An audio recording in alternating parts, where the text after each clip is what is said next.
Do you guys remember the year 2004? If you're not an old senile geezer like myself, allow me to give you a brief history lesson. The New England Patriots were cementing their dynasty, the Boston Red Sox erased a 3-0 deficit to break the curse of the Bambino, and all the coolest artists were rocking against Bush. Bizarrely, street art and graffiti were both really cool back then, maybe the coolest thing. So was wearing baggy cargo pants, flat bill hats, and oversized baseball jerseys. It's maybe one of the worst fashion trends that white people ever stole. If you looked like me, you were either dressing like the Black Eyed Peas or you were shopping exclusively at Abercrombie & Fitch.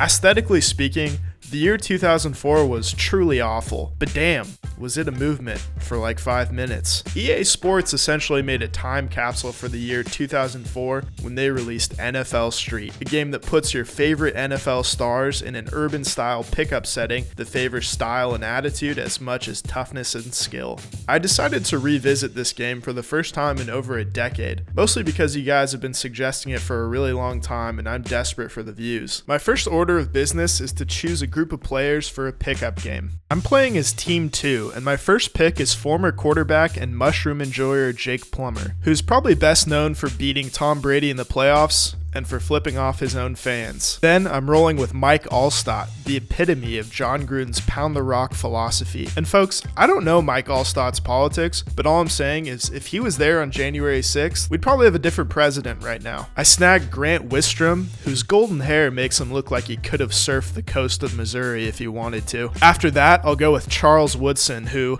like that girl in Silence of the Lambs, was the victim of a guy who liked to tuck. I add the human joystick himself, Dante Hall, who broke legs like he was an enforcer for the mob. I pick up Donnie Edwards and Matt Burke, two great players that have been lost in the annals of the 2000s, much like every Pearl Jam record after Yield. Before we take the field, here's a look at the two teams. Come on. I genuinely think Mike Alstott could take the other 13 guys all at once. We're playing this game at EA Field in San Francisco, which is also where they eventually killed and buried all the employees that used to work on franchise mode in Madden. We're playing to 36 points, a number that would take the 2022 Broncos about 5.5 games to hit. Team 1 has the ball first, and naturally their first instinct is to run the speed option with notoriously athletic quarterback Jay Fiedler, who promptly fumbles the ball away to Charles Woodson. I won't make the same mistake. I just pound the rock with Big Mike, who scores on his first touch. On the 2-point conversion, Jake the Snake boots to his right and finds Alstott again, who crosses the goal line, breaking Champ Bailey's sternum in the process. Team 1 hasn't learned their lesson, and they run the option with Fielder again, who successfully pitches the ball to Trunk Candidate, a former first-round pick by the Rams who touched the ball exactly 4 times as a rookie. Candidate carries the ball again and hits the wall at top speed, like Princess Diana. The ball is jarred loose, but Patrick Surtain I is there to scoop it up for Team 1. A play later, Trung gets loose again, and folks, I haven't seen a candidate with that kind of lead since Reagan over Mondale in '84. Oh! The 2-point conversion fails when Charles Woodson steals a lateral, which is apparently called a West Coast jack move, otherwise known as that guy that tried to stop Coney. Alstott gets around the edge and makes the defense look silly, bouncing off the wall like Michael Jackson before getting stopped at around the 50, also like Michael Jackson. I keep pounding the rock with Alstott until Team 1 proves they can stop it, and Mike takes the corner for not only a touchdown, but a 1-point conversion as well. Man, if only 1-pointers were this easy for Brett Maher. Here's a new rule for Mr. Maher. How about you put the ball in between the uprights, pal? Team 1 runs a couple little tricky reverses to Champ Bailey, whose real name is Roland, by the way. I get why he decided to go by Champ. They actually throw the ball with Fiedler, and Donnie Edwards tips the ball to a leaping Charles Woodson, who picks it off and reminds everyone why the Dolphins sucked at quarterback after Dan Marino. It's time to take a shot down the field, and Plummer finds Dante Hall all the way at the 2-yard line before Champ Bailey wrestles him down by his spine.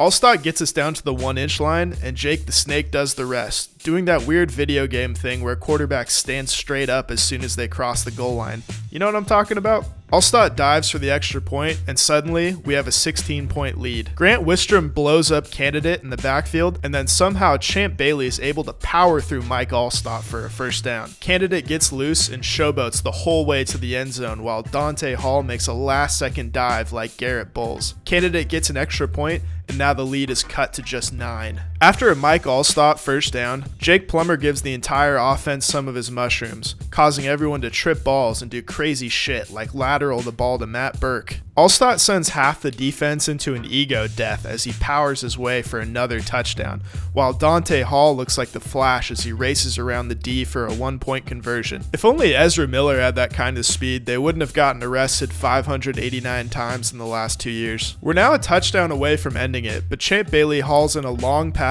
and Team 1 is now in the red zone. Jay Fiedler decided to try an only Mahomes pass, which nearly hits one of the strangely proportioned men watching from behind the bushes. I assume those are EA employees, and if I knew they were all that fucked up looking, I'd give them a break for ruining one of my favorite games every year. Eventually, Bailey gets some daylight and keeps Team 1 alive in this one as they also manage to tack on the extra point. Team 1 also gets into Jake the Snake's secret stash and they too begin tripping balls. Plummer is undone by his own supply and fumbles twice on one play, leading to a fumble recovery in the end zone for a touchdown. Suddenly, what seemed like an easy victory is now a nail-biter. When in doubt though, pound the rock. Alstott gets us started, then the Snake finds Chaz Woodson for a first down, followed by another bruising run by the A-Train. Then, Woodson snags a bomb down the field and nearly shakes free for the score. We need 7 to win it, and I turn to Old Reliable, who gets us to 35. A one-pointer will end this thing, and Big Mike in his cargo pants,